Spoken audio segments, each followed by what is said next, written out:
أشهد أن لا إله إلا الله وحده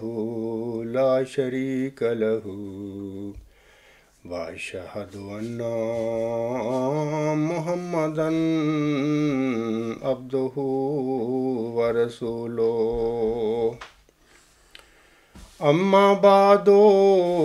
فأعوذ بالله من الشيطان الرجيم بسم الله الرحمن الرحيم الحمد لله رب العالمين الرحمن الرحيم مالك يوم الدين إياك نعبد وإياك نستعين اهدنا الصراط المستقيم صراط الذين أنعمت عليهم صراط الذين أنعمت عليهم غير المغضوب عليهم ولا الضالين وَإِذْ أَخَذَ اللَّهُ مِيثَاقَ النَّبِيِّينَ لَمَا آتَيْتُكُم مِّن كِتَابٍ وَحِكْمَةٍ ثُمَّ جَاءَكُم رَّسُولٌ مصدق لما معكم لا تؤمنون به ولا تنصرون قال أقررتم وأخذتم على ذلكم إصري قالوا أقررنا قال فاشهدوا وأنا معكم من الشاهدين فمن تولى بعد ذلك فَأُولَئِكَ هُمُ الْفَاسِقُونَ۔ یہ صورت آل عمران کی آیات نمبر 82 اور 83 ہیں۔ ان آیات میں اللہ تعالیٰ فرماتا ہے، اور جب اللہ نے نبیوں کا میثاق لیا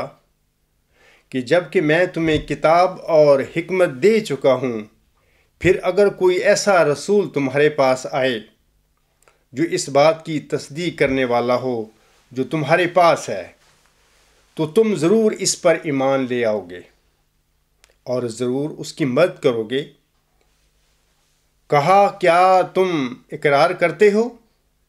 اور اس بات پر مجھ سے عہد باندھتے ہو؟ انہوں نے کہا ہاں ہم اقرار کرتے ہیں۔ اس نے کہا یعنی اللہ تعالیٰ نے کہا تم گواہی دو اور میں بھی تمہارے ساتھ گواہوں میں سے ایک گواہ ہوں۔ آگے اللہ فرماتا ہے اگلی آیت میں، پس جو کوئی اس کے بعد پھر جائے تو یہی ہیں جو فاسق لوگ ہیں۔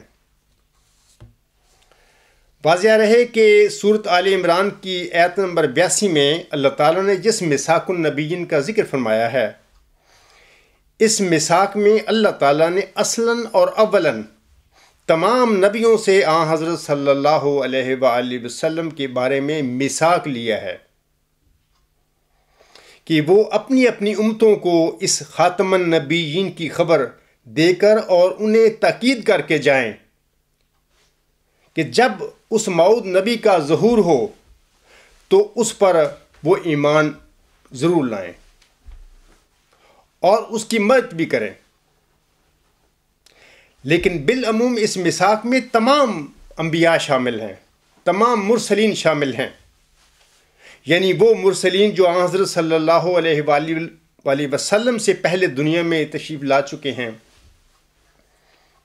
یا وہ مرسلین جو حضرت صلی اللہ علیہ وآلہ وسلم کے بعد تا قیامت دنیا میں ظہور فرماتے رہیں گے۔ یہ تمام نبی اس میثاق النبیین کے مخاطب ہیں۔ جماعت احمدیہ قادیان سے تعلق رکھنے والے احمدیوں سے گزارش ہے کہ جو ترجمہ میں نے ابھی پڑھا ہے وہ ترجمہ جناب مرزا طاہر احمد صاحب کا ہے، اور مرزا طاہر احمد صاحب سورۃ آل عمران کی آیت نمبر 82 کے حوالہ سے ایک حاشیہ میں لکھتے ہیں، قرآن کریم میں 2 میثاقوں کا ذکر ہے، ایک بنی اسرائیل کے میثاق کا اور ایک نبیوں کے میثاق کا، جو حضرت صلی اللہ علیہ وآلہ وسلم سے بھی لیا گیا تھا۔ اس کا مرکزی نقطہ یہ ہے کہ جب تمہارے پاس کوئی رسول آئیں جو وہی باتیں کہیں جو تم کہتے تھے،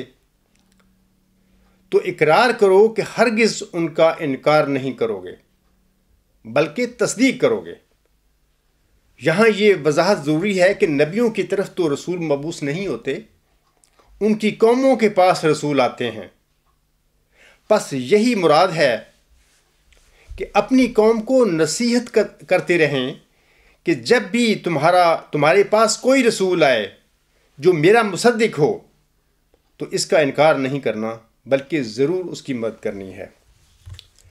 یہ جو میں نے کہا ہے کہ حضرت صلی اللہ علیہ وآلہ وسلم کے بعد تا قیامت ظہور فرمانے والا ہر مرسل اس میثاق النبیین میں شامل ہے، اس کی وجہ یہ ہے سامعین کرام کہ اللہ تعالیٰ نے یہ میثاق حضرت صلی اللہ علیہ وآلہ وسلم سے بھی لیا ہوا ہے، جیسا کہ اللہ تعالیٰ سورۃ الاحزاب کی آیت نمبر 8 اور 9 میں فرماتا ہے، وَإِذْ أَخَذْنَا مِنَ النَّبِيِّينَ مِيثَاقَهُمْ وَمِنْكَ وَمِنْ نُوحٍ وَإِبْرَاهِيمَ وَمُوسَى وَعِيسَى ابْنِ مَرْيَمَ وَأَخَذْنَا مِنْهُمْ مِيثَاقًا غَلِيظًا لِيَسْأَلَ الصَّادِقِينَ عَنْ صِدْقِهِمْ وَأَعَدَّ لِلْكَافِرِينَ عَذَابًا أَلِيمًا۔ اور جب ہم نے نبیوں سے ان کا عہد لیا اور تجھ سے بھی، یعنی حضرت صلی اللہ علیہ وسلم سے بھی، اور نوح سے اور ابراہیم اور موسیٰ اور عیسیٰ ابن مریم سے بھی، اور ہم نے ان سب سے بہت پختہ عہد لیا تھا تاکہ وہ سچوں سے ان کی سچائی کے متعلق سوال کرے، اور کافروں کے لیے اس نے دردناک عذاب تیار کیا ہے۔ سامعین کرام، یہ وہ میثاق النبیین ہے جس کے مطابق اللہ تعالیٰ نے ہر نبی کو اس کے بعد آنے والے مرسل کی خبر دی تھی۔ اللہ تعالیٰ اس میثاق النبیین کے مطابق مرسلین کو بھیج کر امتوں یا جماعتوں کا امتحان لیتا رہا ہے کہ آیا وہ اپنے دعوی ایمان میں سچی تھیں یا کہ نام کی مومن۔ جس طرح یہودیوں، عیسائیوں اور مسلمانوں کی آزمائش ہو چکی ہے، اسی طرح کیا یہ ضروری نہیں تھا کہ افراد جماعت احمدیہ کی بھی آزمائش ہوتی کہ آیا وہ امام آخر الزماں حضرت مرزا غلام احمد علیہ السلام پر اپنے ایمان لانے میں سچے ہیں یا کہ برائے نام مومن۔ اسی غرض کو پورا کرنے کے لیے اللہ تعالیٰ نے حضرت بانی جماعت علیہ السلام کو بھی آپ کے دعویٰ کے اوائل ہی میں میثاق النبیین کے مطابق ایک ذکی غلام کی بشارت بخشی تھی۔ آج جماعت احمدیہ بھی پہلی امتوں اور قوموں کی طرح پیش گوئی مسلم موت کے سلسلہ میں اسی قسم کی ایک زبردست آزمائش میں داخل ہو چکی ہے۔ پیش گوئی مسلم موت کی غرض و غایت بھی یہی تھی کہ اللہ تعالیٰ معلوم کرے کہ کون سے احمدی اپنے دعوی ایمان میں سچے ہیں اور کون سے برائے نام احمدی۔ کون سے احمدی اس کلام اللہ جو آن حضرت صلی اللہ علیہ وآلہ وسلم اور حضرت امام مہدی و مسیح موعود علیہ السلام پر نازل ہوا کی پیروی کرنے والے ہیں، اور کون سے نام کے احمدی اور اپنی نفسانی خواہشات کی پیروی کرنے والے ہیں۔ اے میرے احمدی اور غیر احمدی مسلمان بھائیوں، آپ کو واضح رہے کہ چونکہ اللہ تعالیٰ اس قسم کی پیش گوئیاں میثاق النبیین کے مطابق امتوں یا جماعتوں کی آزمائش کے لیے نازل فرماتا ہے، لہذا ایسی پیش گوئیاں یضل بہ کثیرا و یہدی بہ کثیرا کا مصداق ہوا کرتی ہیں۔ اس ضمن میں حضرت امام مہدی و مسیح موعود علیہ السلام اپنی کتاب ازالہ اوہام روحانی خزائن جلد 3 صفحات 133 تا 135 پر فرماتے ہیں، اور یہ بھی یاد رکھنے کے لائق ہے کہ خدا تعالیٰ کی پیشگوئیوں میں بعض امور کا اخفاء اور بعض کا اظہار ہوتا ہے، اور ایسا ہونا شاذ و نادر ہے کہ من کل الوجوہ اظہار ہی ہو، کیونکہ پیشگوئیوں میں حضرت باری تعالیٰ کے ارادہ میں ایک قسم کی خلق اللہ کی آزمائش بھی منظور ہوتی ہے، اور اکثر پیشگوئیاں اس عید کا مصداق ہوتی ہیں کہ یضل بہ کثیرا و یہدی بہ کثیرا۔ اسی وجہ سے ہمیشہ ظاہر پرست لوگ امتحان میں پڑھ کر پیش گوئی کے ظہور کے وقت دھوکہ کھا جاتے ہیں، اور زیادہ تر انکار کرنے والے اور حقیقت مقصودہ سے بے نصیب رہنے والے وہی لوگ ہوتے ہیں کہ جو چاہتے ہیں کہ صرف پیش گوئی کا ظاہری طور پر جیسا کہ سمجھا گیا ہو پورا ہو جائے،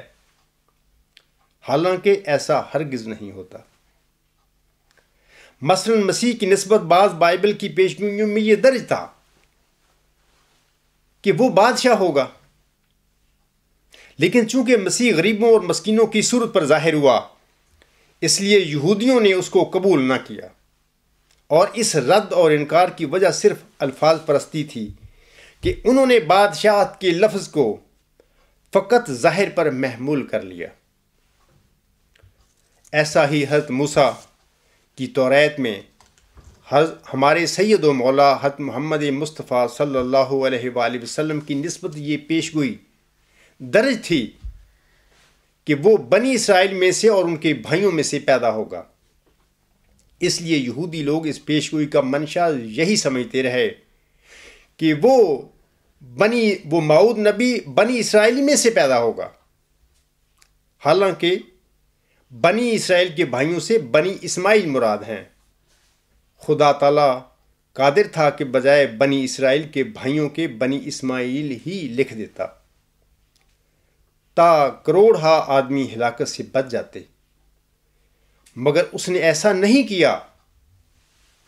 کیونکہ اس کو ایک عقدہ درمیان میں رکھ کر صادقوں اور کاذبوں کا امتحان منظور تھا۔ سامعین کرام، اسی طرح حضور السلام اپنی کتاب ازالہ اوہام روحانی خزائن جلد 3 صفحہ 239 پر فرماتے ہیں، یہ بات یاد رکھنے کے لائق ہے، اور پہلے بھی ہم کئی مرتبہ ذکر کر آئے ہیں کہ جس قدر پیشگوئیاں خدا تعالیٰ کی کتابوں میں موجود ہیں، ان سب میں ایک قسم کی آزمائش ارادہ کی گئی ہے۔ اس میں کچھ شک نہیں کہ اگر کوئی پیشگوئی صریح اور صاف طور پر کسی نبی کے بارے میں بیان کی جاتی تو سب سے پہلے مستحق ایسی پیشگوئیوں کے ہمارے نبی صلی اللہ علیہ وآلہ وسلم تھے۔ سامعین کرام، جب دنیا کے سب سے محترم اور سب سے بڑے نبی حضرت خاتم الانبیاء صلی اللہ علیہ وآلہ وسلم کے متعلق جو پیشگوئی تھی وہ بھی آزمائش سے خالی نہ تھی، تو پھر آپ صلی اللہ علیہ وآلہ وسلم کے بعد نزول فرمانے والے کسی مرسل کے متعلق جو پیش کی گئی ہو، اس کے متعلق ہم کیسے کہہ سکتے ہیں کہ وہ امتحان سے خالی ہوگی؟ حضور اسلام اپنی کتاب انوار الاسلام روحانی خزائن جلد 9 صفحات 20 تا 21 میں پیشگوئیوں کے سلسلے میں فرماتے ہیں، آپ علیہ السلام فرماتے ہیں، یہ بھی ایک سنت اللہ ہے کہ وہ اپنی پیشگوئیوں اور نشانوں کو اس طور سے ظہور میں لاتا ہے کہ وہ ایک خاص طائفہ کے لیے مفید ہوں، جو اس کے کاموں میں تدبر کرنے والے اور سوچنے والے اور اس کی حکمتوں اور مصالح کی تہ تک پہنچنے والے اور عقل مند اور پاک اور پاکیزہ طبع اور لطیف الفہم اور زیرک اور متقی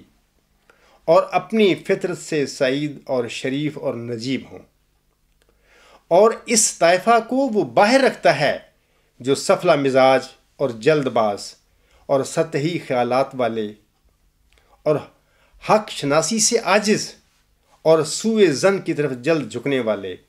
اور فطرتی شکاوت کا اپنے پر داغ رکھتے ہیں۔ آگے حضور صلی اللہ علیہ وسلم فرماتے ہیں وہ نافہموں کے دلوں پر رجس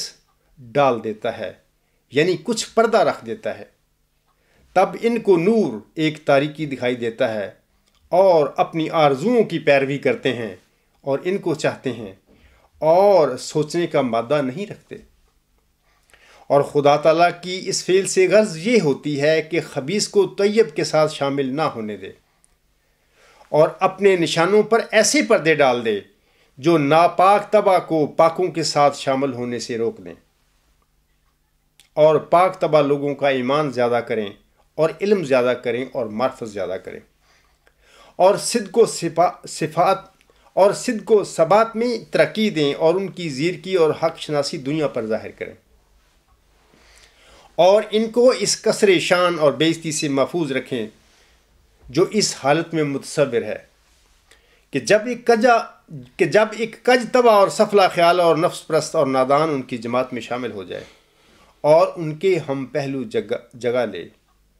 اور چونکہ خدا تعالیٰ کا ارادہ ہوتا ہے جو اس کی جماعت کے آب زلال کے ساتھ کوئی پلید مادہ نہ مل جائے، اس لیے وہ ایسی خصوصیت کے ساتھ اپنے نشانوں کو ظاہر کرتا ہے کہ جس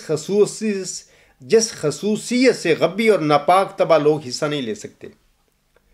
اور صرف اس رفیع شان نشان کو رفیع شان لوگ دریافت کرتے ہیں اور اپنے ایمان کو اس سے زیادہ کرتے ہیں۔ اور خدا تعالیٰ قادر تھا کہ کوئی ایسا نشان دکھاتا کہ تمام موٹی عقل کے آدمی اور پست فطرت انسان جو صدہا نفسانی زنجیروں میں مبتلا ہیں بدیہی طور پر اپنی نفسانی خواہشوں کے مطابق اس کو مشاہدہ کر لیتے۔ سامعین کرام، حضور صلی اللہ علیہ وسلم فرماتی ہیں مگر در حقیقت نہ کبھی ایسا ہوا اور نہ ہوگا، اور کبھی اگر ایسا ہوتا اور ہر ایک کج فطرت اپنی خواہشوں کے مطابق نشان دیکھ کر تسلی پا لیتے تو گو خدا تعالیٰ تو ایسا نشان دکھلانے پر قادر تھا اور اس بات پر قدرت تک رکھتا تھا کہ تمام گردنیں اس نشان کی طرف جھک جائیں اور ہر ایک نو فطرت اس کو دیکھ کر سجدہ کرے، مگر اس دنیا میں جو ایمان بالغیب پر اپنی بنا رکھتی ہے اور تمام مدار نجات پانے کا ایمان بالغیب پر ہے، وہ نشان حامی ایمان نہیں ہو سکتا، بلکہ ربانی وجود کا سارا پردہ کھول کر ایمانی انتظام کو بکلی برباد کر دیتا اور کسی کو اس لائق نہ رکھتا کہ وہ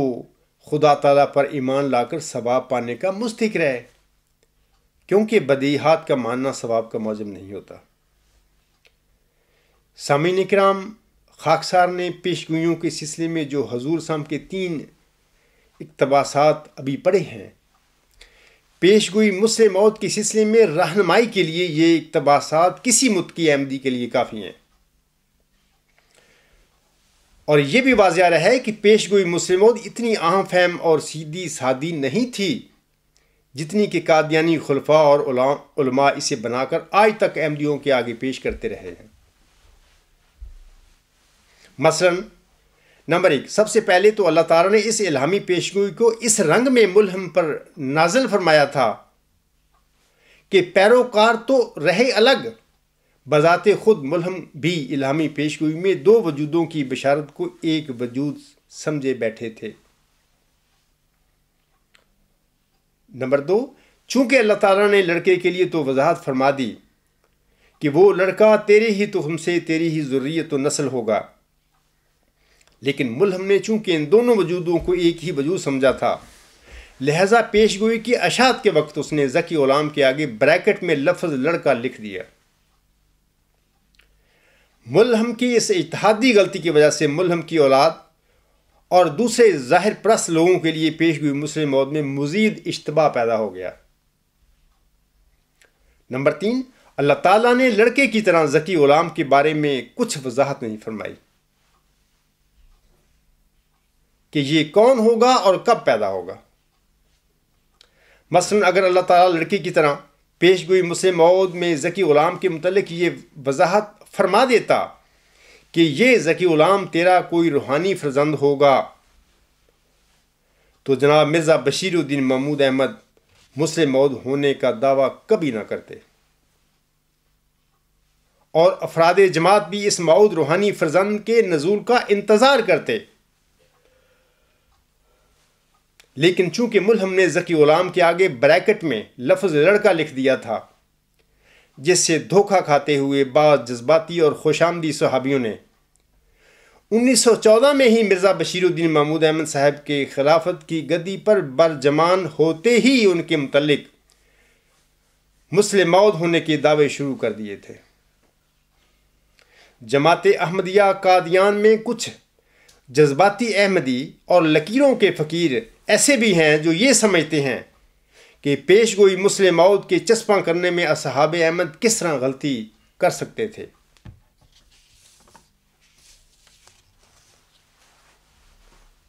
تو اس غلط خیال کی نفی کرنے کے لیے میں آپ سب کے آگے صحیح بخاری کی ایک حدیث رکھتا ہوں۔ یہ صحیح بخاری جلد دوم صفحہ 846 حدیث نمبر 1733 ہے،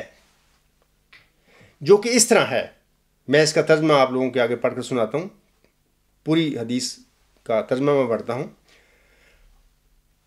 ہم سے ابو الولید نے بیان کیا، کہا ہم سے شعبہ نے، کہا ہم کو مغیرہ بن نعمان نے خبر دی، کہا میں نے سعید بن جبیر سے سنا، انہوں نے ابن عباس رضی اللہ تعالی عنہما سے انہوں نے کہا، حضرت صلی اللہ علیہ وآلہ وسلم نے خطبہ سنایا، فرمایا لوگو تم اللہ کے سامنے ننگے پاؤں ننگے بدن بے ختنہ حشر کیے جاؤ گے۔ پھر آپ نے یہ ایت پڑھی، پھر فرمایا سن لو،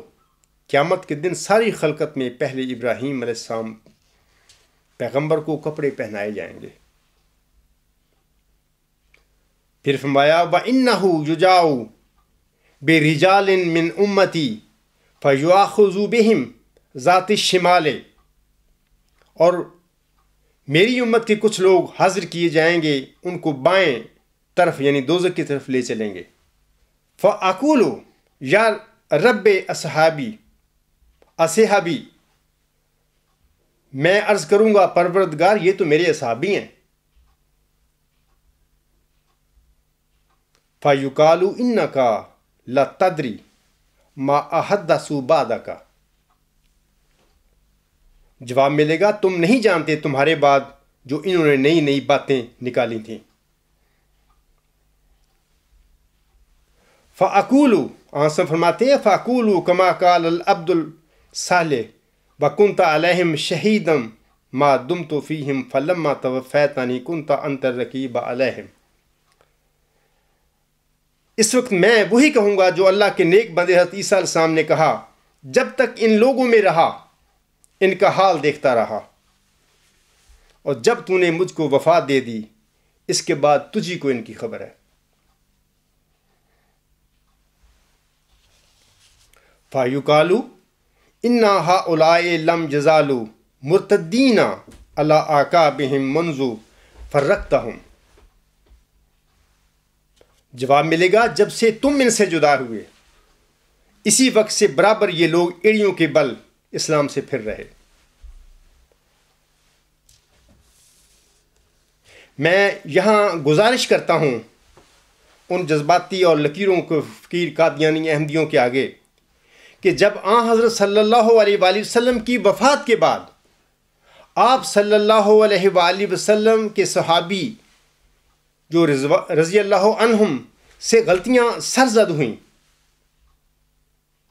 اور بعض ان میں سے حدیث کے مطابق مرتد بھی ہو گئے، تو پھر آن حضرت صلی اللہ علیہ وآلہ وسلم کے مؤ ذکی غلام حضرت امام مہدی و مسیح موعود علیہ السلام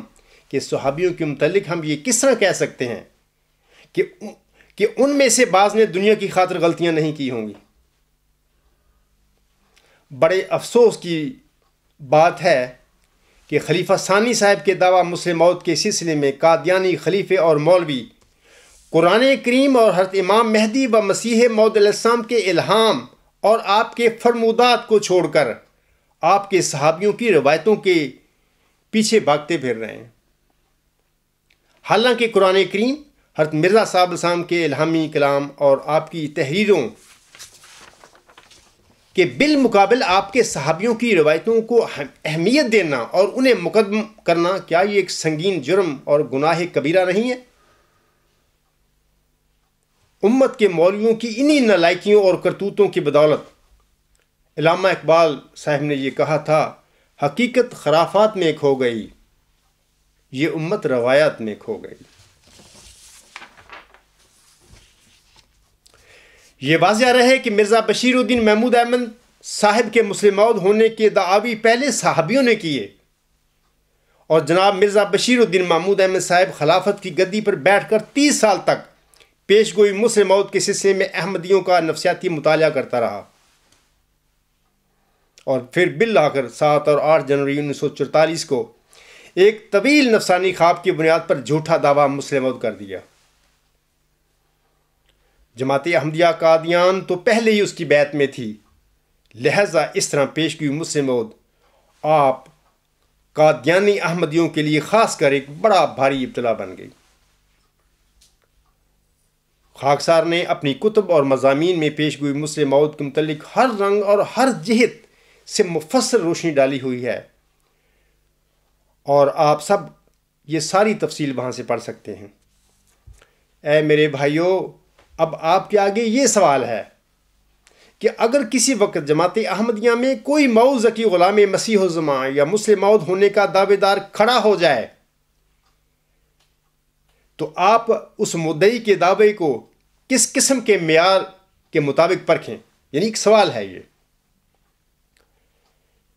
اس سوال کے ضمن میں جواباً گزارش ہے کہ دسمبر 1882 کے آغاز میں حضرت امام مہدی و مسیح موعود علیہ السلام کے ایک قریبی عزیز نے آپ کے دعویٰ مسیح موعود کو پرکھنے کے سلسلے میں آپ سے کچھ سوالات پوچھے تھے۔ اگرچہ دسمبر 1882 تک حضور علیہ السلام پر سامعین کرام کافی الہامی کلام نازل ہو چکا تھا، لیکن اس کے باوجود آپ نے اپنے عزیز کو جواباً یہ نہیں فرمایا تھا کہ عزیزم مجھ پر اتنا الہامی کلام نازل ہو چکا ہے، اور کیا یہ الہامی کلام میرے دعویٰ مسیح موعود کی سچائی پر کافی ثبوت نہیں ہے؟ آپ نے یہ نہیں فرمایا تھا۔ آپ نے اپنے عزیز کے خط کے جواب میں اپنے دعویٰ مسیحیت موعود کو پرکھنے کے لیے جو معیار مقرر فرمایا تھا، میں سمجھتا ہوں کہ جب کبھی جماعت احمدیہ میں خدا تعالیٰ کا مقدس نام لے کر کوئی مدعی ذکی غلام مسیح الزماں کھڑا ہو تو افراد جماعت کو چاہیے کہ وہ حضرت بانی جماعت علیہ السلام کے اپنے دعویٰ مسیح موعود کے لیے مقرر کردہ معیار کے مطابق اس مدعی کے دعویٰ کو بھی پرکھ لیں۔ حضرت امام مہدی و مسیح موعود علیہ السلام ہم سب کے آقا ہیں، بلکہ ہم آپ علیہ السلام کو حکم و عدل بھی مانتے ہیں۔ آپ نے اپنی سچائی کو پرکھنے کے لیے جو معیار مقرر فرمایا تھا، جماعت احمدیہ میں کسی بھی مدعی ذکی غلام مسیح الزماں کے دعویٰ کو پرکھنے کے لیے اس سے بڑھ کر نہ کوئی عمدہ معیار ہو سکتا ہے اور نہ ہی کوئی عمدہ رہنمائی۔ خاکسار نے حضرت بانی سلسلہ احمدیہ کے اس بیان فرمودہ معیار کو اپنی ویب سائٹ alghulam.com پر نیوز نمبر 30 مدعی کی صداقت کو پرکھنے کے لیے حضرت مرزا صاحب السلام کا بیان فرمودہ معیار، یہ اس کا عنوان ہے، اس کے تحت میں نے درج کیا ہوا ہے۔ آپ یہاں سے اس معیار کا مطالعہ کر سکتے ہیں۔ علاوہ اس کے یہی معیار صداقت حضور صاحب کی مشہور تصنیف آئینہ کمالات اسلام، روحانی خزائن جلد 5 صفحات 326 تا 357 پر بھی موجود ہے۔ عقیدہ اور ایمان کے حوالے سے حضور صاحب اپنے عزیز کو حق شناسی کے لیے بڑے ایمان افروز الفاظ تحریر فرماتے ہوئے لکھتے ہیں۔ سنیے یہ الفاظ کیا ہیں۔ حضور صاحب فرماتے ہیں، تمام ثواب ایمان پر مترتب ہوتا ہے، اور ایمان اسی بات کا نام ہے کہ جو بات پردہ غائب میں ہو اس کو قرائن مرحجہ کے لحاظ سے قبول کیا جائے، یعنی اس قدر دیکھ لیا جائے کہ مثلا صدق کے وجوہ کذب کے وجوہ پر غالب ہے، اور قرائن موجودہ ایک شخص کے صادق ہونے پر بے نسبت اس کے کاذب ہونے کی بکثرت پائے جاتے ہیں۔ یہ تو ایمان کی حد ہے، لیکن اگر اس حد سے بڑھ کر کوئی شخص نشان طلب کرتا ہے تو وہ عند اللہ فاسق ہے، یہ حضور صاحب فرما رہے ہیں۔ اور اسی کے بارے میں اللہ جل شانہ قرآن کریم میں فرماتا ہے کہ نشان دیکھنے کے بعد اس کو ایمان نفع نہیں دے گا۔ یہ بات سوچنے سے جلد سمجھ میں آ سکتی ہے کہ انسان ایمان لانے سے کیوں خدا تعالیٰ کی رضامندی حاصل کرتا ہے۔ اس کی سامعین کرام وجہ یہی ہے کہ جن چیزوں کو حضور صاحب فرماتے ہیں کہ جن چیزوں کو ہم ایمانی طور پر قبول کر لیتے ہیں وہ بکل الوجوہ ہم پر مکشوف نہیں ہوتے۔ مثلا انسان خدا تعالیٰ پر ایمان لاتا ہے مگر اس کو دیکھا نہیں، فرشتوں پر بھی ایمان لاتا ہے لیکن وہ بھی نہیں دیکھے، بہشت اور دوزخ پر ایمان لاتا ہے اور وہ بھی نظروں سے غائب ہے، محض حسن ظن سے مان لیتا ہے، اس لیے خدا تعالیٰ کے نزدیک صادق ٹھہرتا ہے، اور یہ صدق اس کے لیے موجب نجات بن جاتا ہے۔ ورنہ ظاہر ہے کہ بہشت اور دوزخ اور ملائک ایک مخلوق خدا تعالیٰ کی ہے، ان پر ایمان لانا نجات سے کیا تعلق رکھتا ہے؟ جو چیز واقعی طور پر موجود ہے اور بدیہی طور پر اس کا موجود ہونا ظاہر ہے، اگر ہم اس کو موجود مان لیں تو کس اجر کے ہم مستحق ٹھہر سکتے ہیں؟ مثلا اگر ہم یہ کہیں کہ آفتاب کے وجود پر ایمان لائے اور زمین پر ایمان لائے کہ موجود ہے، اور چاند کے موجود ہونے پر ایمان لائے، اور اس بات پر ایمان لائے کہ دنیا میں گدھے بھی ہیں اور گھوڑے بھی اور کھچر بھی اور بیل بھی اور طرح طرح کے پرند بھی، تو کیا اس ایمان سے کسی ثواب کی توقع ہو سکتی ہے؟ حضور آگے فرماتے ہیں، پھر کیا وجہ ہے کہ جب ہم مثلا ملائک کے وجود پر ایمان لاتے ہیں تو خدا تعالیٰ کے نزدیک مومن ٹھہرتے ہیں اور مستحق ثواب بنتے ہیں، اور جب ہم ان تمام حیوانات پر ایمان لاتے ہیں جو زمین پر ہماری نظر کے سامنے موجود ہیں تو ایک ذرہ بھی ثواب نہیں ملتا،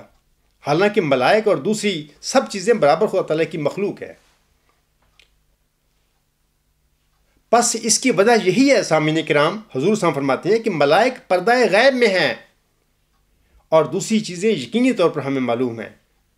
اور یہی وجہ ہے کہ قیامت کے دن ایمان لانا منظور نہیں ہوگا۔ یعنی اگر اس وقت کوئی شخص خدا تعالیٰ کی تجلیات دیکھ کر اور اس کے ملائک اور بہشت اور دوزخ کا مشاہدہ کر کے یہ کہے کہ اب میں ایمان لایا تو منظور نہ ہوگا۔ کیوں منظور نہ ہوگا؟ اس وجہ سے کہ اس وقت کوئی پردہ غیب درمیان میں نہ ہوگا تاکہ اس سے ماننے والے کا صدق ثابت ہو جائے۔ اب پھر ذرا غور کر کے اس بات کو سمجھ لینا چاہیے۔ حضور صلی اللہ علیہ وسلم فرماتے ہیں کہ ایمان کس بات کو کہتے ہیں اور ایمان لانے پر کیوں ثواب ملتا ہے۔ امید ہے کہ آپ بفضل ہی تعالیٰ تھوڑا سا فکر کر کے اس بات کو جلد سمجھ جائیں گے کہ ایمان لانا اس طرز قبول سے مراد ہے کہ جب بعض گوشے یعنی پہلو کسی حقیقت کے جسم پر ایمان لایا جاتا ہے مخفی ہوں، اور نظر دقیق سے سوچ کر اور قرائن مرحجہ کو دیکھ کر اس حقیقت کو قبل اس کے کہ وہ بکلی کھل جائے قبول کر لیا جائے۔ یہ ایمان ہے جس پر ثواب مترتب ہوتا ہے، اور اگرچہ رسولوں اور نبیوں اور اولیاء کرام علیہ السلام سے بلا شبہ نشان ظاہر ہوتے ہیں، مگر سعید آدمی جو خدا تعالیٰ کے پیارے ہیں ان نشانوں سے پہلے اپنی فراست صحیحہ کے ساتھ قبول کر لیتے ہیں۔ یہ حضور صاحب کے الفاظ ہیں جس کا پہلے میں نے حوالہ بھی آپ لوگوں کے آگے پڑھ کر سنایا ہے۔ سامعین کرام، حضرت امام مہدی و مسیح موعود السلام کے بقول دراصل تمام ثواب کا دار و مدار ایمان پر ہوتا ہے، یہ جو ابھی میں نے ان کا اقتباس پڑھا ہے. اور ایمان اس بات کا نام ہے کہ جو بات پردہ غیب میں ہو اس کو بعض قرائن کے ذریعے قبول کیا جائے. اسی قدر دیکھ لینا کافی ہوتا ہے. حضور صلی اللہ علیہ وسلم فرماتے ہیں کہ قرائن موجودہ ایک شخص کے صادق ہونے پر بے نسبت اس کے کاذب ہونے کے بکثرت پائے جاتے ہیں. یہ تو ایمان کی حد ہے. لیکن اگر کوئی اس سے آگے بڑھ کر نشان طلب کرتا ہے تو اللہ تعالیٰ کے نزدیک یہ پسندیدہ فعل نہیں ہے، بلکہ حضور صاحب نے تو اس کو فرمایا ہے کہ جو ایسے کام کریں وہ فاسق ہے. اور ایسے ہی لوگوں کے متعلق اللہ تعالیٰ نے فرمایا ہے کہ نشانوں کے بعد ان کا ایمان قابل قبول نہیں ہوگا. سامعین کرام، اللہ تعالیٰ نے قرآن کریم کے شروع میں ہی مومنوں کی یہ علامت بیان فرمائی ہے کہ الذین یؤمنون بالغیب، یعنی مومن وہ ہوتے ہیں جو غیب پر ایمان لاتے ہیں. یعنی وہ ایسی بات پر ایمان لاتے ہیں کہ جو ہنوز پردہ غیب میں ہوتی ہے اور لوگوں پر کلیتاً مکشوف نہیں ہوتی. اور ایسے ایمان سے اجر و ثواب کے علاوہ اللہ تعالیٰ کی خوشنودی اور رضا بھی حاصل ہوتی ہے.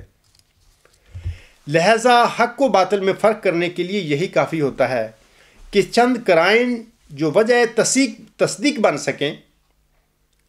اپنے ہاتھ میں ہوں اور تصدیق کا پلہ تکذیب کے پلہ سے بھاری ہو.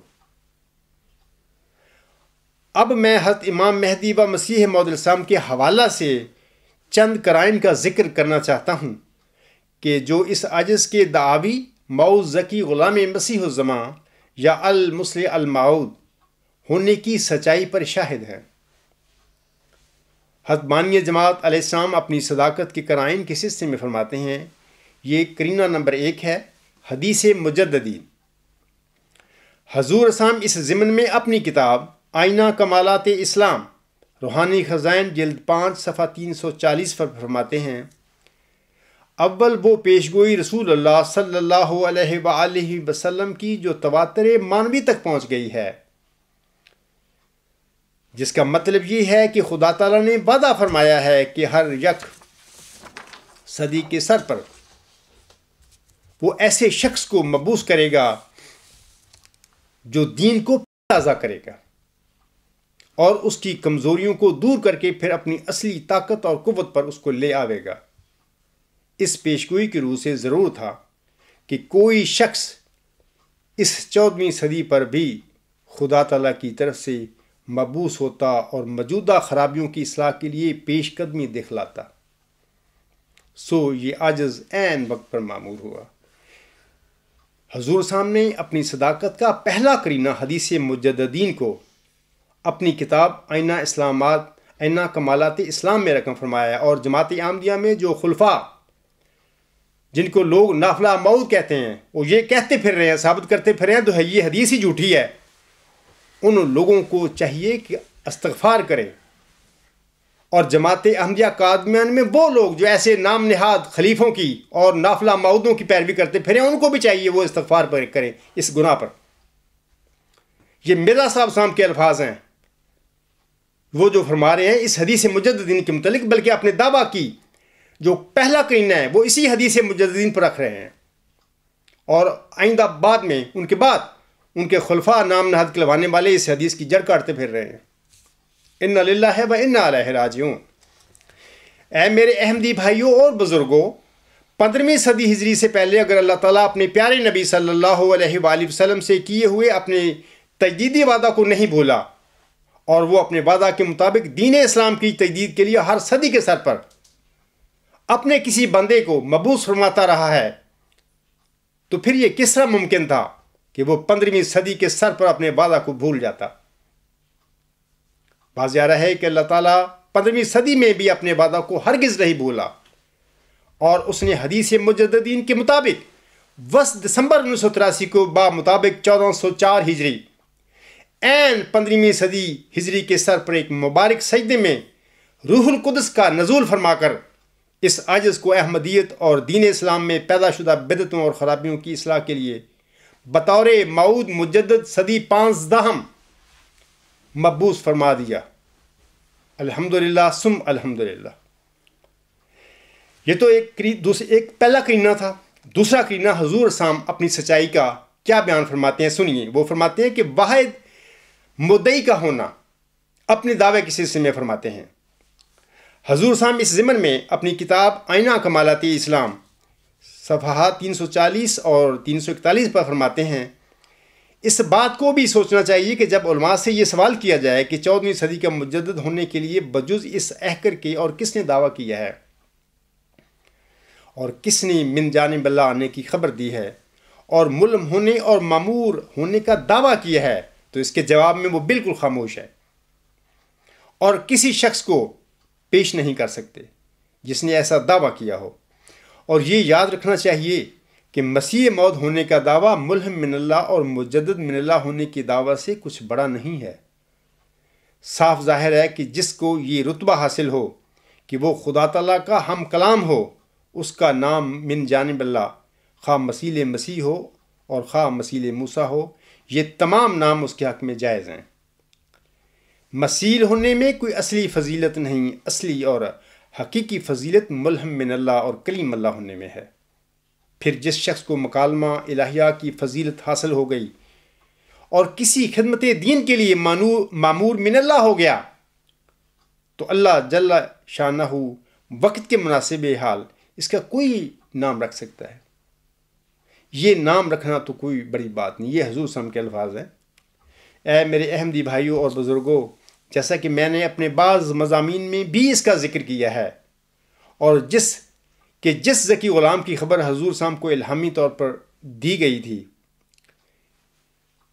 کہ وہ یقیناً حضور صاحب کے بعد آئندہ صدی ہجری کا موعود مسلح یا موعود مجدد ہے۔ میں پہلے اپنے مضامین میں کتب میں یہ باتیں کر چکا ہوں۔ اللہ تعالیٰ نے تجدید دین کے سلسلے میں حضرت صلی اللہ علیہ وآلہ وسلم سے جو وعدہ فرمایا تھا، اس کے مطابق اس موعود مسلح نے 15ویں صدی ہجری کے سر پر ظاہر ہونا تھا۔ حسب سابق احمدیوں کو 15ویں صدی ہجری کے سر پر حضور صاحب کے موعود ذکی غلام یعنی مسلح موعود کی تلاش کرنی چاہیے تھی۔ جہاں تک خاصار کا تعلق ہے تو 15ویں صدی ہجری کے سر یعنی 1404 ہجری میں ہی اللہ تعالیٰ نے اس عاجز کو اپنا نشان رحمت بناتے ہوئے یہ خبر بخشی تھی، آج جماعت احمدیہ میں موعود ذکی غلام مسیح الزماں ہونے کا دعوے دار میرے علاوہ کوئی اور نہیں ہے۔ کیا یہ ممکن ہے کہ مجددوں کی طرح جس ذکی غلام مسیح الزماں یعنی مسلح موعود کا اللہ تعالیٰ نے حضرت امام مہدی و مسیح موعود علیہ السلام سے الہاماً وعدہ فرمایا تھا، اس الہی وعدہ میں کوئی تخلف ہو؟ ہرگز ممکن نہیں۔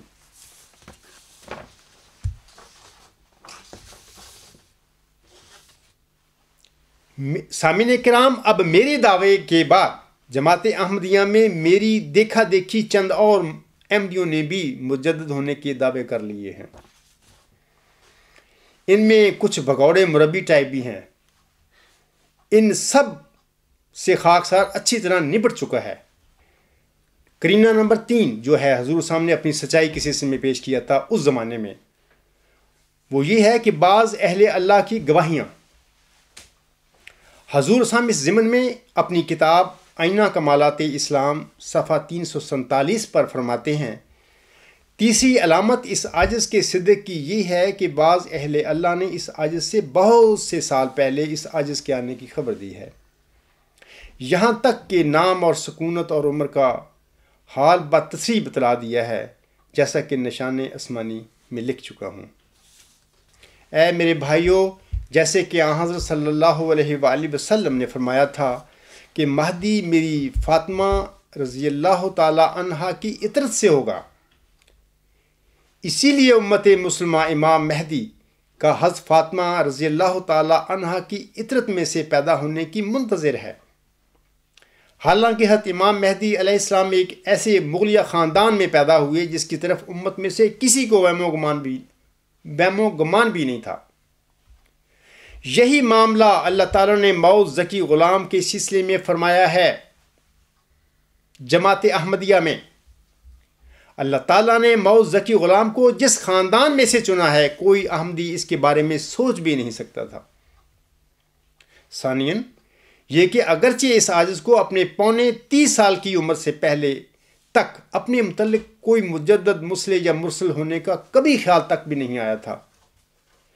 وسط دسمبر 1983 میں ایک مبارک سجدہ سے اٹھنے کے بعد اللہ تعالیٰ نے مجھے بتایا کہ تو پیدا ہی بطور معوذ ذکی غلام مسیح الزماں ہوا تھا، جس کی تفصیل میں اپنی کتب اور مضامین میں بیان کر چکا ہوں۔ حضور علیہ السلام کی طرح کہ کیا یہ سب کچھ میری صدق کی علامت نہیں ہے؟ کرینہ نمبر 4، حضور صاحب فرماتے ہیں حق کا روب، انہوں نے اپنی حق کے روب کو اپنی صداقت کے لیے ایک کرینہ کے طور پر اپنی کتب میں استعمال فرمایا ہے، کرینہ نمبر 4 کے طور پر۔ حضور صاحب اس ضمن میں آئینہ کمالات اسلام صفحہ 347 تا 348 پر فرماتے ہیں، چوتھی علامت اس عاجز کے صدق کی یہ ہے کہ اس عاجز نے 12,000 کے قریب خط اور اشتہار الہامی برکات کے مقابلہ کے لیے مذاہب غیر کی طرف روانہ کیے۔ بالخصوص پادریوں میں سے شاید ایک بھی نامی پادری یورپ اور ہندوستان اور امریکہ میں باقی نہیں رہا ہوگا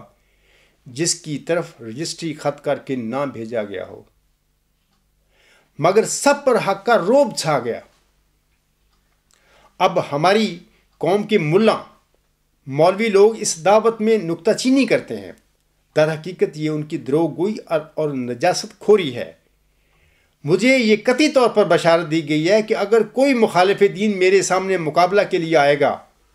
تو میں اس پر غالب آؤں گا اور وہ ذلیل ہوگا۔ پھر یہ لوگ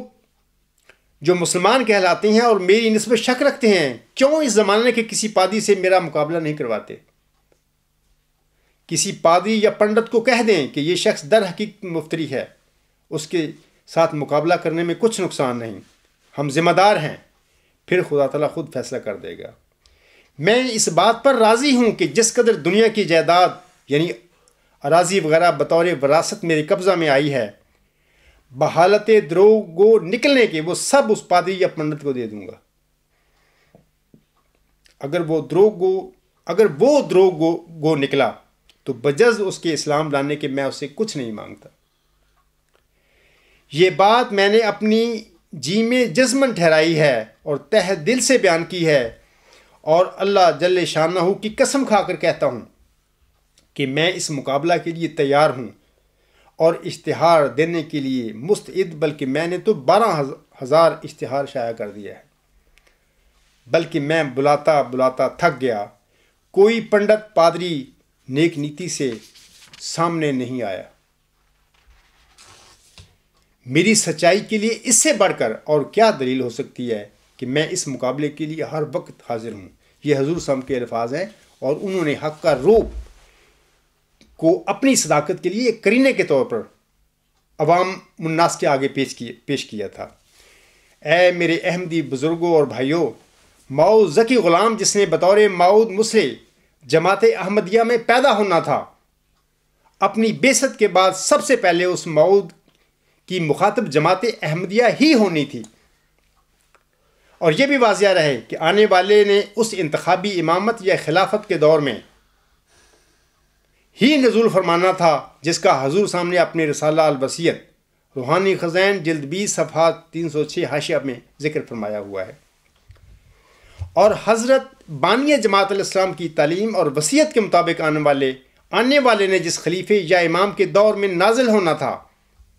اپنی بعثت کی اطلاع اس نے سب سے پہلے اپنے وقت کی اس خلیفہ کو ہی دینی تھی، عوام میں شور نہیں اس نے ڈالنا تھا۔ اور میں نے سامعین کرام اپنی بعثت کے بعد یہ سب کچھ کیا ہے، اور خلیفہ رابع صاحب کو لکھے گئے میرے تینوں خطوط اس حقیقت کا قطعی ثبوت ہے۔ یہ تینوں خطوط الغلام.com پر موجود ہیں۔ میں نے خلیفہ صاحب کے آگے اپنا دعویٰ 2 سوالوں کے ساتھ رکھا تھا۔ خلیفہ صاحب سے میرا پہلا سوال یہ تھا کہ قرآن مجید کی تصدیق کی مہر کے ساتھ ذکی غلام مسیح الزمان سے متعلق مبشر الہامات کی روشنی میں حضرت امام مہدی و مسیح موعود علیہ السلام کی نرینہ اولاد پیش گوئی مسلم موت کے دائرہ بشارت میں ہی نہیں آتی،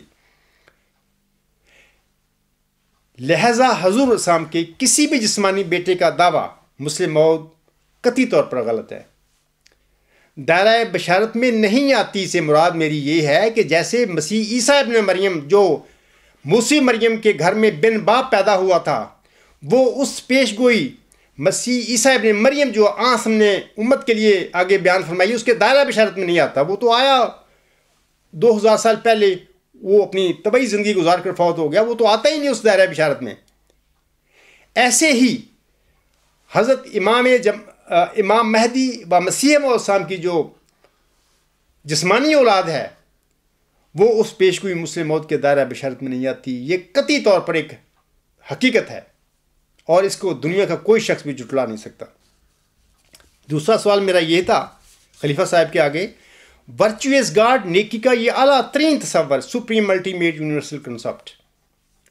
ذکی غلام یعنی موعود مسلم موعود کی صداقت کا الہامی، علمی اور قطعی ثبوت ہے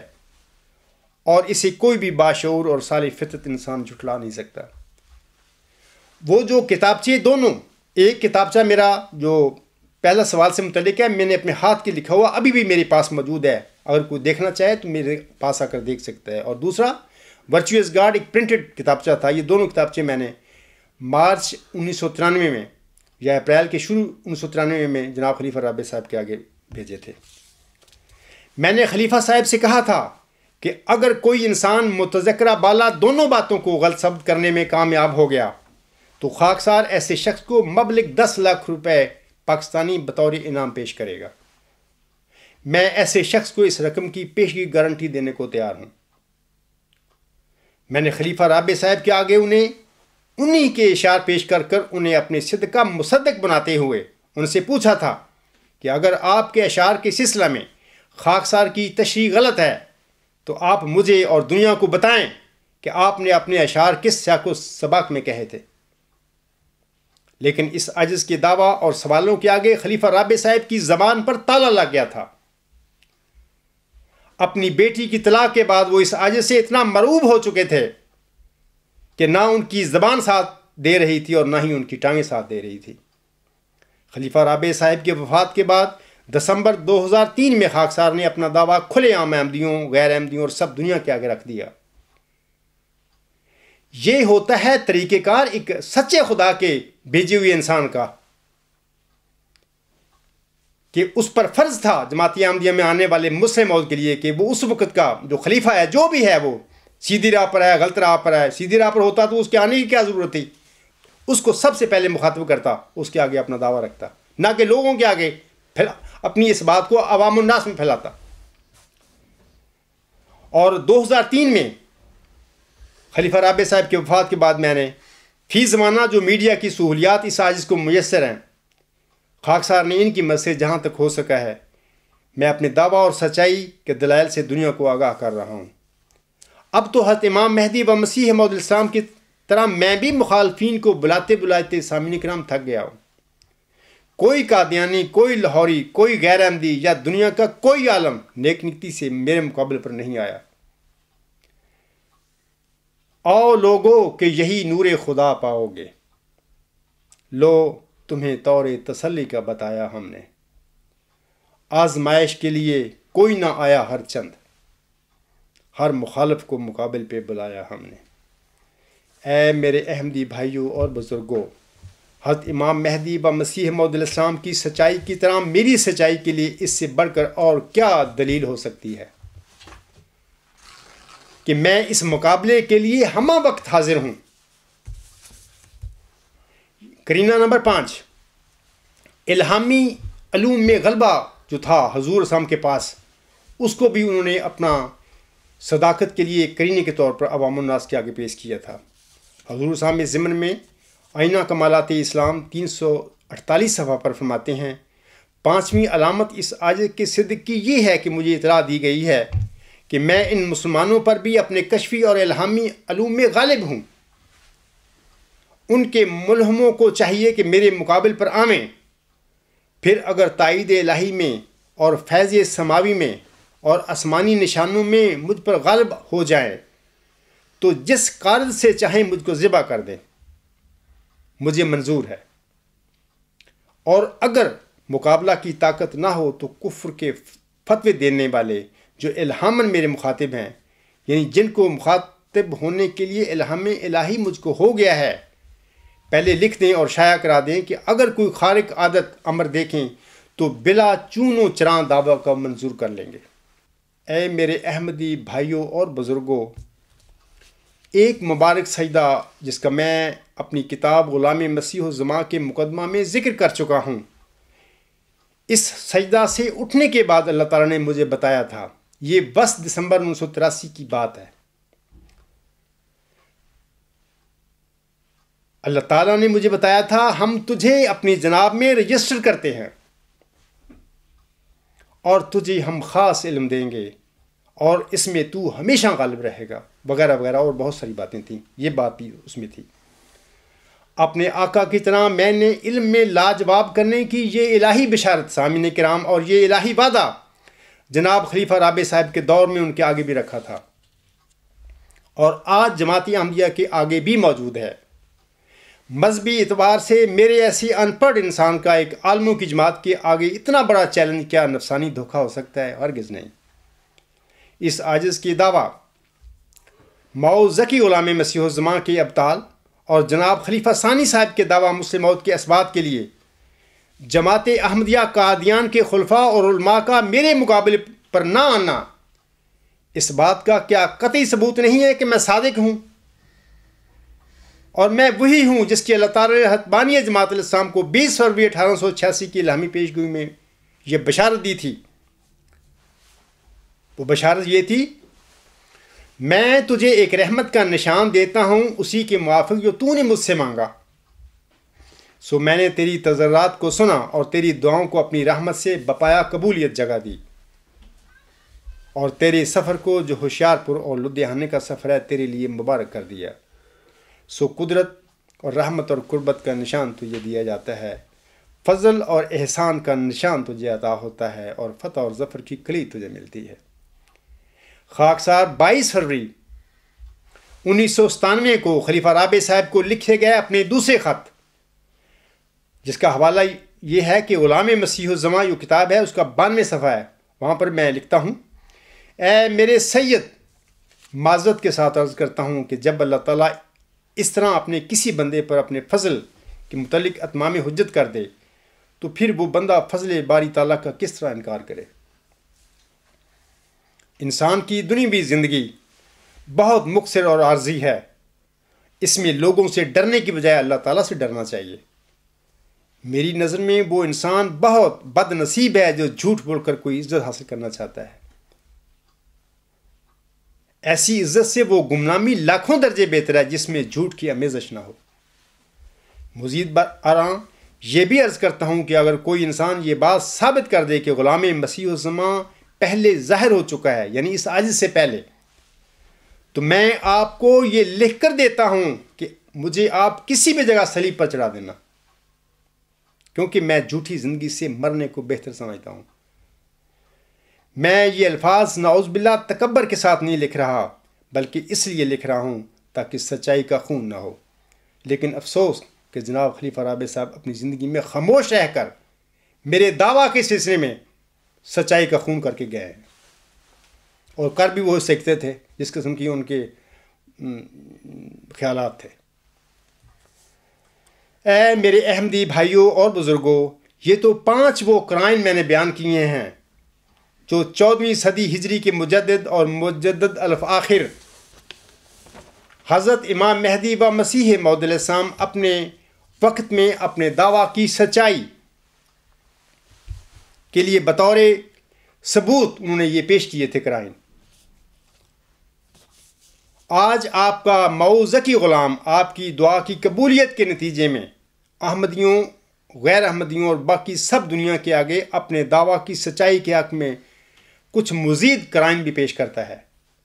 یعنی ان 5 قرائن جو حضور سامنے اپنی صداقت کے لیے پیش کیے تھے، ان کے علاوہ میں مزید کچھ قرائن آپ لوگوں کے آگے پیش کرتا ہوں۔ قرینہ نمبر 6،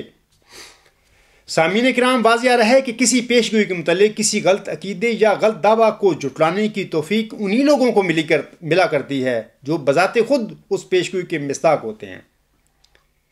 مثلا حیات مسیح عیسیٰ ابن مریم کے عقیدہ کو قرآن مجید سے جھٹلانے کے بعد حضرت مرزا غلام علیہ السلام کا مسیح موعود ہونے کا دعویٰ خود بخود قابل غور بن گیا تھا۔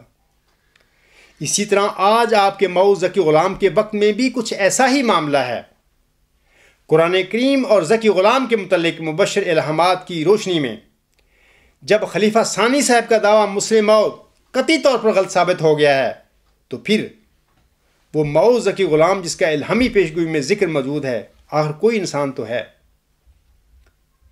کیونکہ الہامی پیشگوئی تو بہرحال قطعی طور پر سچی ہے۔ آج بھی سامعین کرام جس انسان پر اللہ تعالیٰ نے خلیفہ ثانی صاحب کے دعویٰ مسلم موعود کے جھوٹے ہونے کا انکشاف فرمایا ہے وہی دراصل پیشگوئی مسلم موعود کا اصل مصداق ہے۔ خلیفہ ثانی صاحب کا دعویٰ مسلم موعود جھوٹا ثابت ہو جانے کے بعد خاکسار کا دعویٰ خود بخود قابل غور بن جاتا ہے۔ دعوے کرنے والے بہت کوئی بھی کر سکتا ہے، آج کل بھی بہت ہے،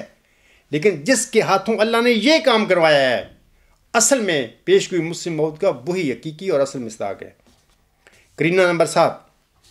حضرت امام مہدی و مسیح موعود السلام سے پہلے جتنے بھی مجددین مبعوث ہوئے تھے وہ سب عمومی یا غیر موعود مجددین تھے۔ 14ویں صدی ہجری کے سر پر جو مجدد مبعوث ہوا تھا وہ امام مہدی موعود اور مسیح موعود ہونے کے ساتھ ساتھ ایک موعود مجدد بھی تھا، یعنی حضرت مرزا غلام علیہ السلام۔ یہ بھی خاکسار کئی دفعہ بتا چکا ہے کہ حضرت امام مہدی و مسیح موعود السلام کی بعثت کے ساتھ ہی محمدی تجدیدی سلسلہ احمدی تجدیدی سلسلہ میں داخل ہو چکا ہے۔ اب سوال ہے کہ حضرت امام مہدی و مسیح موعود السلام کے بعد آئندہ 15ویں صدی ہجری کے سر پر مبعوث ہونے والا مجدد کیا موعود مجدد ہوگا یا کہ عمومی یعنی غیر موعود مجدد؟ سامعین نے کرام کو واضح ہے کہ اس سوال کے ضمن میں جواباً عرض کرتا ہوں کہ آن حضرت صلی اللہ علیہ وآلہ وسلم کے بیان فرمودہ تجدیدی سلسلہ میں عمومی مجددین کے علاوہ 2 موعود مجدد بھی شامل ہیں، یعنی ایک حضرت امام مہدی علیہ السلام اور دوسرے حضرت مسیح عیسیٰ ابن مریم علیہ السلام۔ اور یہ بھی میں کئی دفعہ بتا چکا ہوں کہ محمدی مریم حضرت مرزا غلام علیہ السلام کو جس ذکی غلام کی بشارت دی گئی تھی یہ موعود ذکی غلام وہی مسیح عیسیٰ ابن مریم ہے جس کے نزول کی آن حضرت صلی اللہ علیہ وآلہ وسلم نے اپنی امت کو بشارت فرمائی ہوئی ہے۔ واضح رہے کہ اس وقت خلیفہ ثانی صاحب کے جھوٹے دعویٰ مسلم موعود کی وجہ سے جماعت احمدیہ کئی فتنوں کا شکار ہو چکی ہے۔ جماعت احمدیہ میں پیشگوئی مسلم موعود سے متعلقہ اس فتنے کے پیش نظر حضرت امام مہدی و مسیح موعود السلام کے بعد آئندہ 15ویں صدی ہجری کے سر پر سوائے مسلم موعود یعنی موعود ذکی غلام مسیح الزمان کے کوئی اور عمومی یا غیر موعود مجدد مبعوث نہیں ہو سکتا۔ اس وقت جماعت احمدیہ میں اس عاجز کے علاوہ کوئی ایسا دعوے دار نہیں ہے جو موعود ذکی غلام مسیح الزمان یا مسلم موعود اور مجدد موعود صدی 15 کا دعویٰ رکھتا ہو۔ مزید برآں 15ویں صدی ہجری کے سر پر مسلم موعود یا موعود ذکی غلام مسیح الزمان ہونے کا سب سے پہلا دعویٰ اس عاجز کا ہے۔ باقی سب مدعیوں کے دعوے نہ صرف عمومی مجدد ہونے کے ہیں بلکہ یہ سب 15ویں صدی ہجری کا سر گزرنے کے بعد کی پیداوار ہیں۔ 8واں قرینہ، حضرت امام مہدی و مسیح موعود علیہ السلام نے اللہ تعالیٰ سے خبر پا کر تجلیات الہیہ روحانی خزائن جلد 20 صفحہ 409 پر یہ اعلان فرمایا تھا۔ آپ فرماتی ہیں اور میرے فرقہ کے لوگ اس قدر علم اور معرفت میں کمال حاصل کریں گے کہ اپنی سچائی کے نور اور اپنے دلائل اور نشانوں کی روح سے سب کا منہ بند کر دیں گے۔ سامعین کرام، علم اور معرفت میں کمال کے ثبوت کے طور پر اللہ تعالیٰ نے اس عاجز کو ایک الہی نظریہ ورچو از گاڈ بخشا ہے۔ دنیا کا کوئی بھی عالم اور فلسفی میرے اس اعلیٰ انتہائی ہماگیر نظریہ کو بذریعہ دلیل جھٹلا نہیں سکتا۔ حضرت بانی سلسلہ احمدیہ اپنی کتاب ازالہ اوہام روحانی خزائن جلد 3 صفحہ 466 تا 467 پر فرماتے ہیں، دیکھو دنیاوی علوم جو اکثر مخالف قرآن کریم اور غفلت میں ڈالنے والے ہیں کیسے آج کل ایک زور سے ترقی کر رہے ہیں، اور زمانہ اپنے علوم ریاضی اور طبعی اور فلسفہ کی تحقیقاتوں میں کیسی ایک عجیب طور کی تبدیلیاں دکھا رہا ہے۔ کیا ایسے نازک وقت میں ضرور نہ تھا کہ ایمانی اور عرفانی ترقیات کے لیے بھی دروازہ کھولا جاتا تا شرور محدثہ کی مدافعت کے لیے آسانی پیدا ہو جاتی؟ سو یقیناً سمجھو کہ وہ دروازہ کھولا گیا ہے، اور اللہ تعالیٰ نے ارادہ کر لیا ہے کہ تا قرآن کریم کے عجائبات مخفیہ اس دنیا کے متکبر فلسفیوں پر ظاہر کرے۔ اب نیم ملا دشمن اسلام اس ارادہ کو روک نہیں سکتے۔ اگر اپنی شرارتوں سے باز نہیں آئیں گے تو ہلاک ہو جائیں گے، اور قہری تماچا حد قہار کا ایسا لگے گا کہ خاک میں مل جائیں گے۔ ان نادانوں کو حالت موجودہ پر بالکل نظر نہیں، چاہتے ہیں کہ قرآن کریم مغلوب اور کمزور اور ضعیف اور حقیر سا نظر آوے، لیکن اب وہ ایک جنگی بہادر کی طرح نکلے گا۔ ہاں، وہ ایک شیر کی طرح میدان میں آئے گا اور دنیا کے تمام فلسفہ کو کھا جائے گا اور اپنا غلبہ دکھائے گا، اور لے یظہرہ علی الدین کلہ ہی کی پیشگوئی کو پورا کر دے گا، اور پیشگوئی ولا یمکنن لہم دینہم کو روحانی طور سے کمال تک پہنچائے گا۔ اے میرے احمدی بہنوں، بھائیوں اور بزرگوں، اب سوال یہ ہے کہ یہ جو الہی نظریہ ورچوئس گاڈ خاکسار کو بذریعہ الہام بخشا گیا ہے، کیا اس نظریہ میں ہستی باری تعالیٰ کے متعلق قرآن مجید کے وہ معارف بیان نہیں کیے گئے جن کے آگے تمام دنیاوی فلسفے ہلاک اور باطل ہو جاتے ہیں؟ اس نظریہ میں ہستی باریت تعالیٰ کے متعلق قرآن کریم کا وہ سچا فلسفہ ظاہر ہوا جس کے آگے دنیا کا کوئی بھی فلسفہ ٹھہر نہیں سکتا۔ یہ الہی نظریہ یعنی ڈیوائن تھیری ہی دراصل ادیان باطلہ پر دین اسلام کا غلبہ اور علمی فتح ہے۔ خلیفہ ثانی صاحب نے اپنے ایک شعر میں کہا تھا کہ ہو جائیں جس سے ڈھیلی سب فلسفہ کی چولیں، میرے حکیم ایسا برہان مجھ کو دے دے۔ واضح رہے کہ الہی نظریہ ورچوئس گاڈ یہ وہی برہان ہے جو انشاءاللہ تعالیٰ نہ صرف فلسفے کی چولیں ڈھیلی کر چکی ہے بلکہ اس کے آگے تمام باطل فلسفے بھی ملیا میٹ ہو جائیں گے۔ یہی الہی نظریہ انشاءاللہ تعالیٰ دین اسلام کو ادیان باطلہ پر غالب کر کے حضرت محمد مصطفیٰ صلی اللہ علیہ وآلہ وسلم کی عظمت کا جھنڈا دنیا میں گاڑے گا۔ قرینہ نمبر 9، 20 فروری 1886 کی الہامی پیشگوئی کی علامات بتا رہی ہیں کہ ذکی غلام مسیل حضرت مسیح عیسیٰ ابن مریم ناصری علیہ السلام ہیں۔ اس مماثلت کا ذکر میں اپنے مضمون نمبر 11 حضرت مسیح ناصری علیہ السلام اور غلام مسیح الزمان کے مابین مماثلت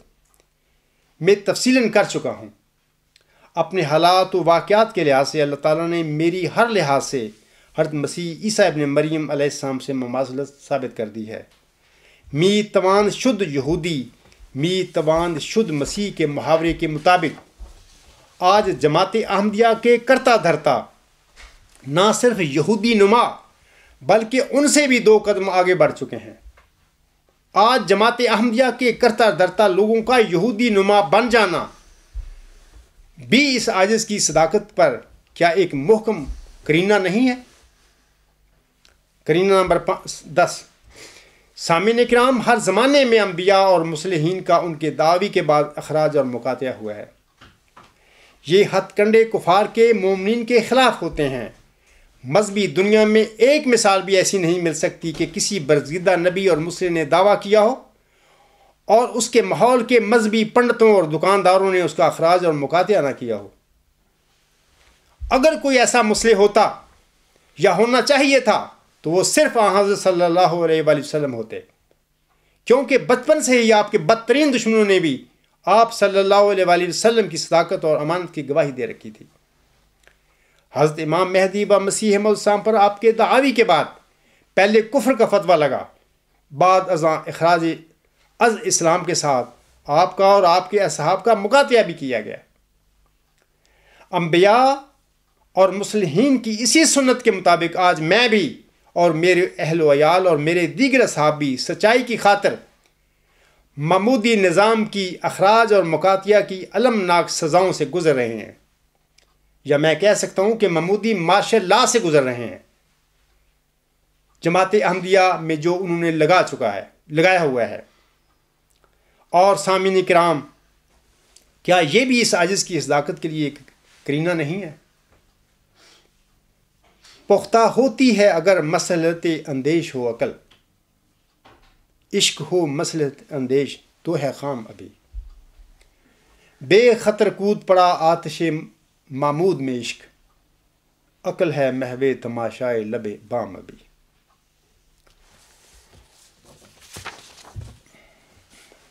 اے میرے قادیانی احمدی بھائیوں، جماعت احمدیہ قادیان 1914 سے لے کر مارچ 1993 تک لاہوریوں، غیر احمدی مسلمانوں، عیسائیوں اور یہودیوں اور ہندوؤں سے دیگر موضوعات کے ساتھ ساتھ پیش گوئی مسلم موت کے بارے میں بھی مناظرے کرتی رہی ہے۔ اب مارچ 1993 کے بعد یعنی خاکسار کے دعویٰ کے بعد سے اب قادیانی خلیفوں اور مولویوں کی زبان پر تالے کیوں لگ گئے ہیں؟ خاکسار کے دعویٰ ظاہر ہونے کے بعد یہ لوگ علمی میدان سے کیوں بھاگ کھڑے ہوئے ہیں؟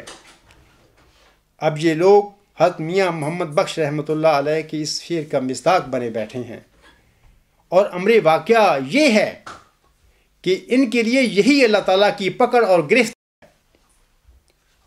میاں صاحب فرماتے ہیں، پھنس گئی جان شکنجے اندر،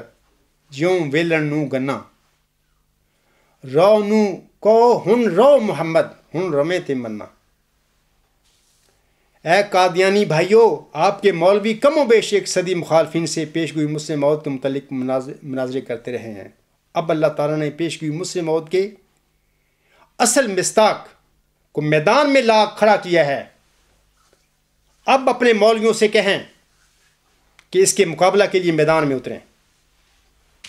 یاد رکھنا، یہ اخراج اور مقاطع ہی کرتے رہیں گے اور کرواتے رہیں گے، لیکن علمی میدان میں یہ کبھی نہیں آئیں گے اس عاجز کے مقابلے پر۔ اے میرے احمدی بہنوں، بھائیوں اور بزرگوں، آخر میں حضرت امام مہدی و مسیح موعود السلام کے اپنی سچائی کے لیے بیان فرمائے گئے 5 قرائن کے علاوہ مزید 5 قرائن اپنی سچائی کے واسطے آپ لوگوں کے آگے پیش کر رہا ہوں اس خطبہ جمعہ میں۔ اس سے بڑھ کر آپ کو کسی مدعی کی سچائی کے ثبوت کے لیے کیا چاہیے؟ خاکسار نہ صرف محمدی مریم حضرت امام مہدی و مسیح موعود علیہ السلام کا موعود ذکی غلام ہے، بلکہ آن حضرت صلی اللہ علیہ وآلہ وسلم نے اپنی امت کو جس موعود مسیح عیسیٰ ابن مریم کی پیشگوئی فرمائی ہوئی ہے۔ خاکسار آن حضرت صلی اللہ علیہ وآلہ وسلم کی اس مبارک پیشگوئی کے مطابق وہی موعود مسیح عیسیٰ ابن مریم بھی ہے۔ اگر آپ حضرت امام مہدی و مسیح موعود علیہ السلام اور آن حضرت صلی اللہ علیہ وآلہ وسلم پر سچا ایمان رکھتے ہیں تو پھر سورت آل عمران اور سورت احزاب کی آیات میثاق النبیین کے مطابق آپ احمدی اور غیر احمدی سب مسلمانوں پر فرض ہے کہ آپ نہ صرف اس عاجز پر ایمان لائیں بلکہ خاکسار کی مدد کے لیے اگر آپ کو جان، مال اور عزتوں کی قربانیاں بھی دینی پڑتی ہیں تو بھی آپ رضائے الہی پانے کے لیے اس سے دریغ نہ کریں۔ اسی میں آپ سب کی دنیاوی اور اخروی فلاح ہے۔ اللہ تعالیٰ سے دعا گو ہوں کہ وہ آپ سب کو اس کی توفیق عطا فرمائے، آمین۔ میں محمدی مریم حضرت امام مہدی و مسیح موعود علیہ السلام کے آن حضرت صلی اللہ علیہ وآلہ وسلم کی مدح میں کہے گئے 2 عربی اشعار پر اپنے خطبہ کو ختم کرتا ہوں۔ آپ آئینہ کمالات اسلام روحانی خزائن جلد 5 صفحہ 593 پر فرماتے ہیں، انی لقد احییتو من احیائی باہن لا اجازن فما احیانی۔ بے شک میں آپ صلی اللہ علیہ وآلہ وسلم کے زندہ کرنے سے ہی زندہ ہوا ہوں۔ سبحان اللہ، کیا اعجاز ہے اور مجھے کیا خوب زندہ کیا ہے۔ یا رب صلی علی نبی کا دائمن فی ہذہ الدنیا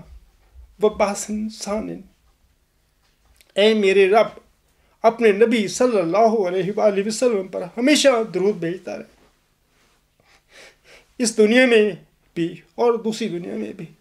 وما علینا الا البلاغ وآخر دعوانا ان الحمد للہ رب العالمین۔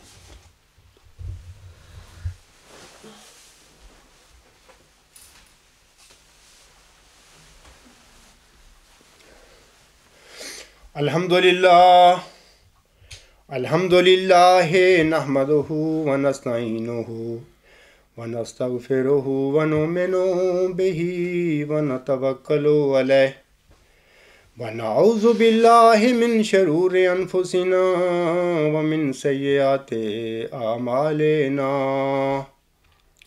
من یہدہ اللہ فلا مضل لہ ومن یضللہ فلا ہادی لہ ونشهد أن لا إله إلا الله ونشهد أن محمدا عبده ورسوله عباد الله رحمكم الله إن الله يأمر بالعدل والإحسان وإيتاء ذي القربى وينهى عن الفحشاء والمنكر والبغي يعظكم لعلكم تذكرون اذكروا الله يذكركم وادعوه يستجب لكم ولذكر الله أكبر